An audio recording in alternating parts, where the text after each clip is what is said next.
زوی دی 12 کالو عمر دی او د هغې د شری جراثیم سر ته ختلي وو او هغه هسپتال ته یوړلو نو هسپتال کې راته ویل چې یاره داسې کار دی چې د دې علاج مونږ سره نشته دی دا تاسو واپس وړی شئ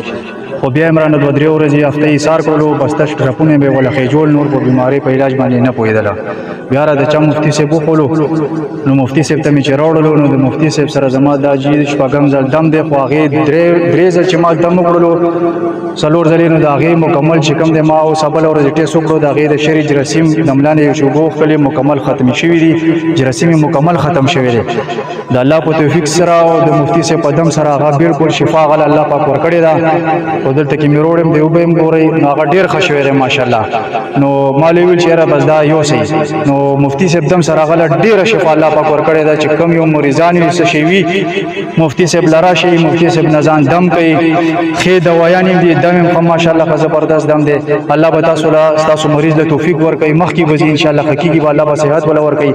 او زما ماشوم له الله پاک ډېر صحت وله ورکړلو الله دې مفتي صاحب له د خیر ډېر عمر ورکړي او خوشحاله دې الله وساتي دا اوس الحمدلله چې دی نو بس تکلیف ډېر ښه شوی ده مې دویمه جمعه چې راځم څه مسله وه؟ دا خپې به مې دړ کړو اکسیډنټ مې کړی دی خپې مې دړ کړو اوس الحمدلله چې دی نو څه تکلیف ګزاره یې ډېره کړې څومره وخت نه؟ دا تقریبا 2 کالونه مې اکسیډنټ مې کړی اوس دلته څنګه یې؟ اوس الحمدلله بس اطمینان مطمئنې څه پیغام ورکړې خلکو بس دې پیغام ورکوم چې چا کم تکلیف وي نو هغه دې په آرام باندې خپل په سکون باندې راځي او په لمبر راځي خپل دغه دم درود دې کوي او ځي بل د چا فرق شوی دی رونو بل څه مسله دی وه؟ بواسیر موجي څومره وخت نه؟ اپریشن کړی و تقریبا 15-16 کال و اپریشن مې وکړو بیا دوباره و بیا دلته راغلم مولوي صاحب دم کړم او هغه اوبه مې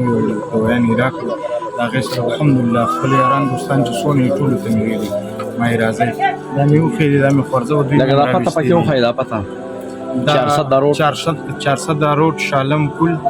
بابوزی سینجی بود و جمعرات زنانه بود و جمعرات زنانه جمعه هفته سړی او وخت به راځي ګرمي ده